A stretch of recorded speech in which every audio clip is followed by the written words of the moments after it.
Olá, meu nome é Aline, estou aqui para apresentar o nosso projeto integrador no curso de Gestão de Agronegócio. Nós vamos falar, eu e Jéssica, sobre a importância da cadeia no milho para a economia brasileira.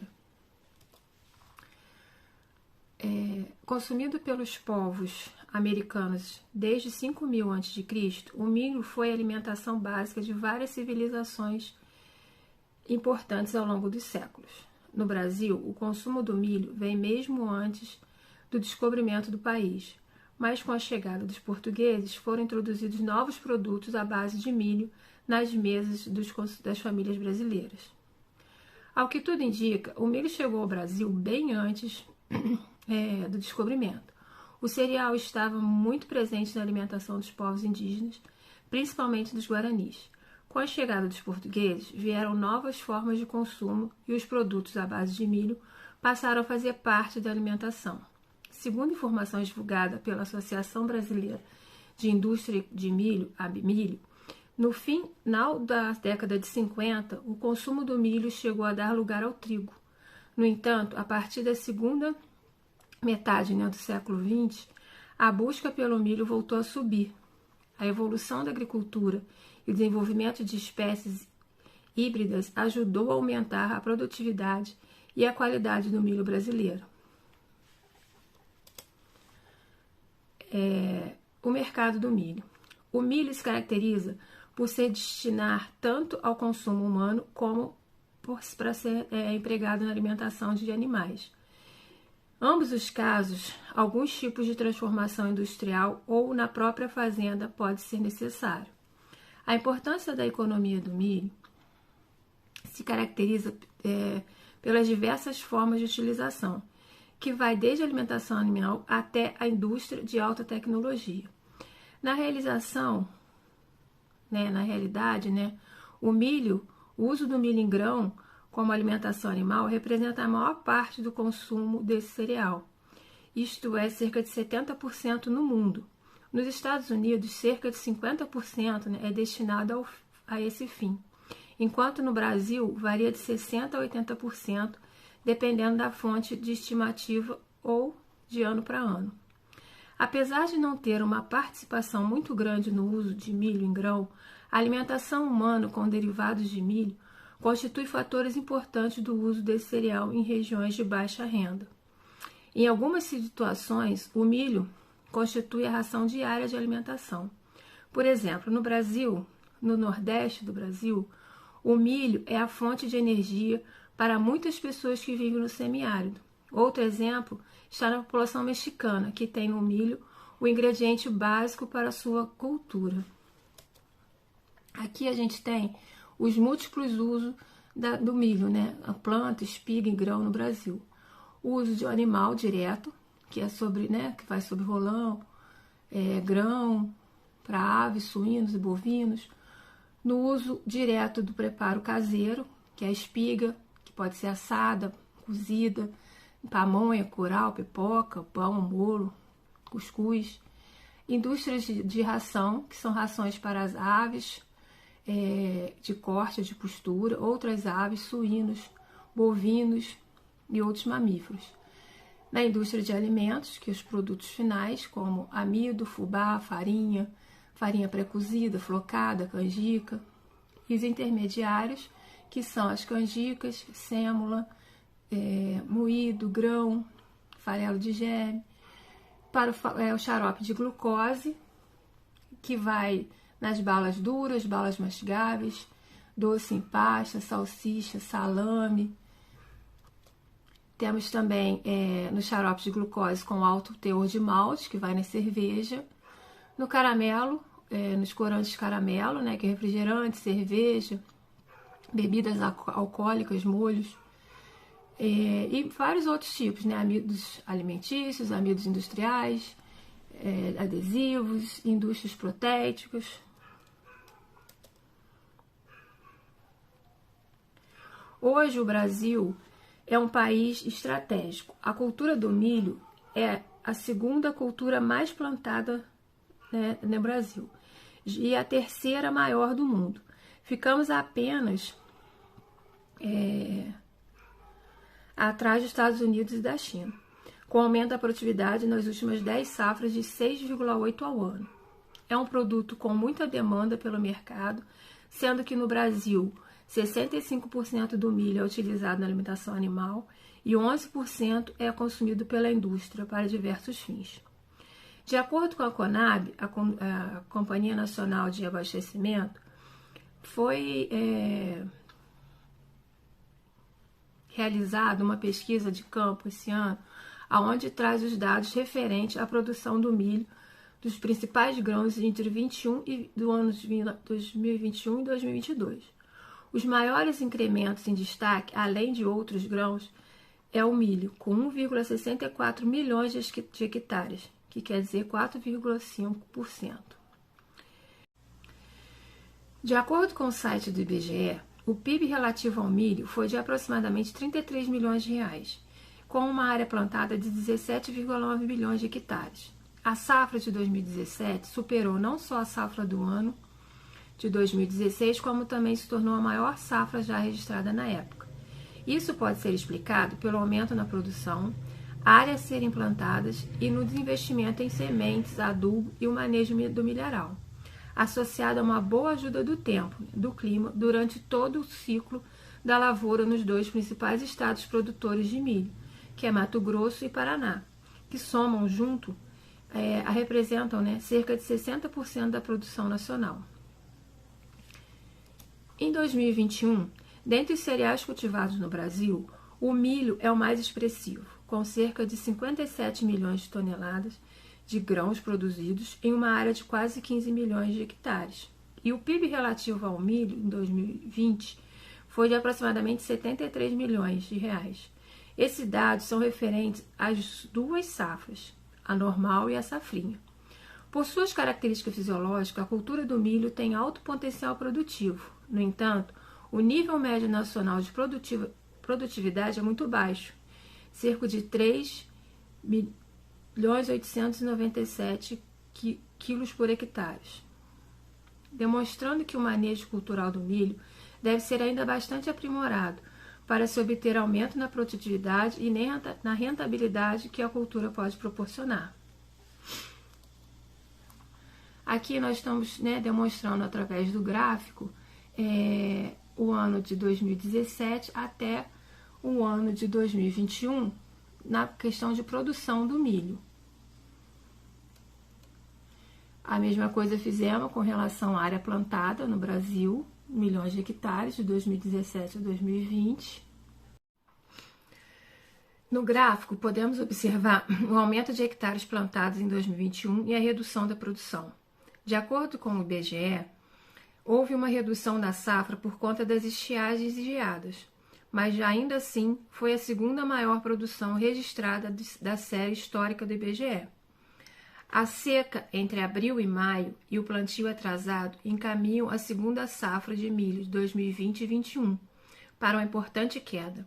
Esse cenário reduz o potencial da produção total de milho no país em 86,65% milhões de toneladas, segundo a Conab. A falta de planejamento do plantio de milho é uma das responsáveis pelo plantio atrasado, que pode afetar a produtividade da safra.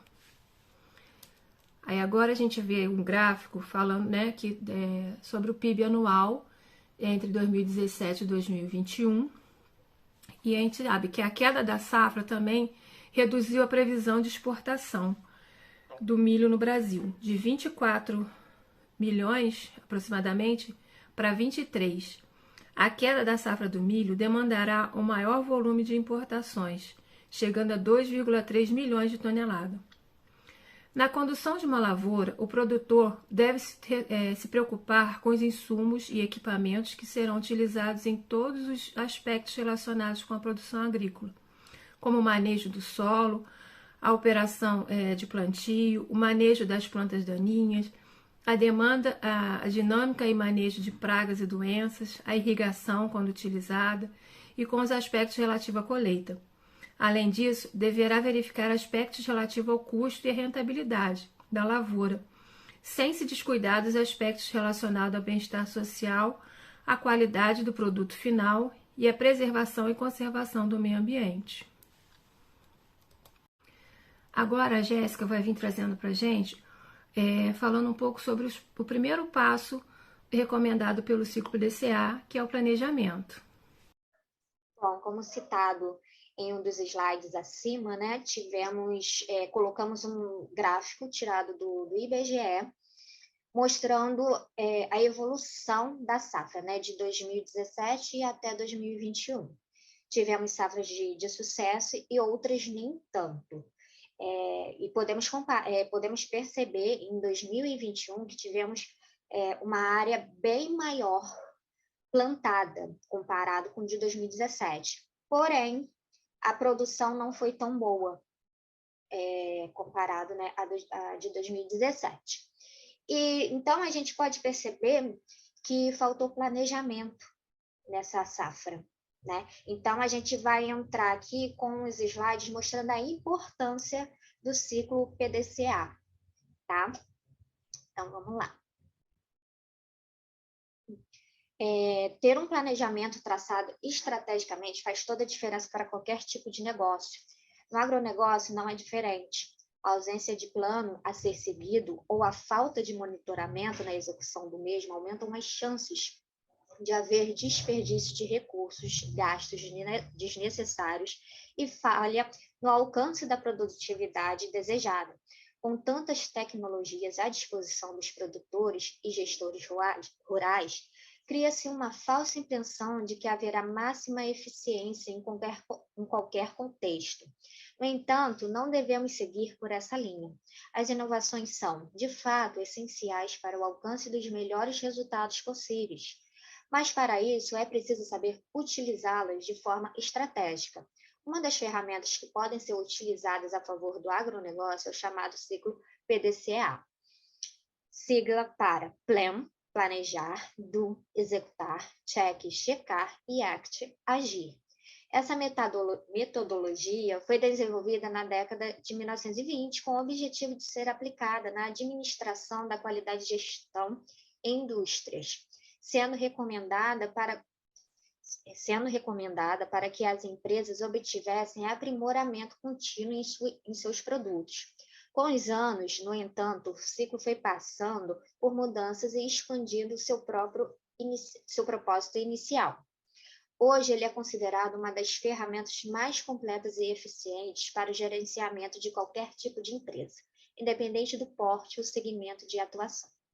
O ciclo busca trazer melhorias contínuas nos processos de uma empresa, seja através da implantação de novas ideias ou da solução de problemas existentes, com o objetivo de cumprir metas pré-estabelecidas. Ele é muito comum em áreas como gestão de pessoas e desenvolvimento de produtos, mas no agro também é capaz de trazer benefícios enormes.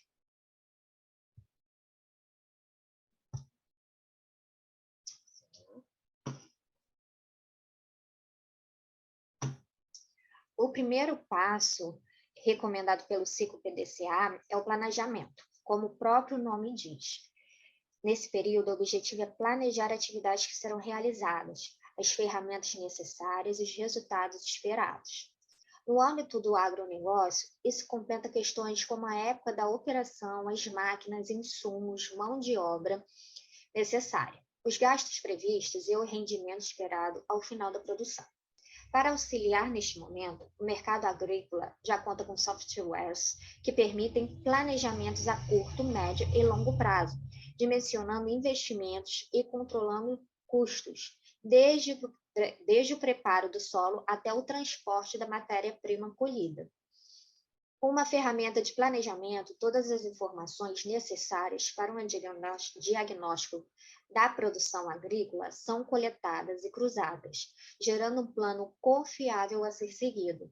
A tecnologia reduz ao mínimo as chances de imprevistos que atrapalhem a execução dos procedimentos e ainda garantem o máximo de aproveitamento a partir dos recursos existentes, reduzindo o desperdício dos insumos até combustíveis de máquinas. Para termos uma safra de sucesso como a de 2017, devemos aplicar o ciclo PDCA, para que não haja desperdícios de insumo, mão de obra e financeiro. Começamos com a primeira etapa do ciclo, que é o planejar.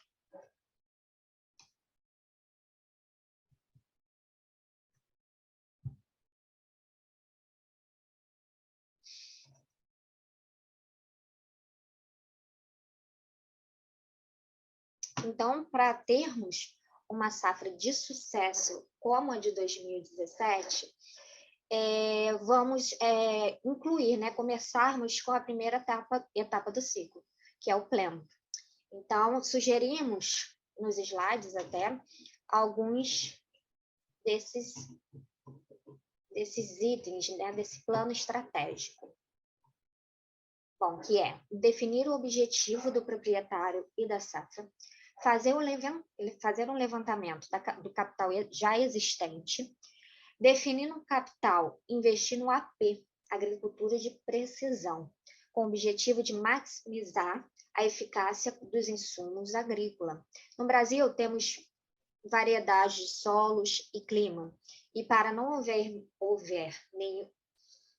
haver nenhum imprevisto e perca durante a safra, o AP nos fornece variedades de itens para aplicarmos em nossa área plantada. Então, algum desses itens são GPS, sistema de controle, sensores, robótica, drones, amostragem de solo, hardware.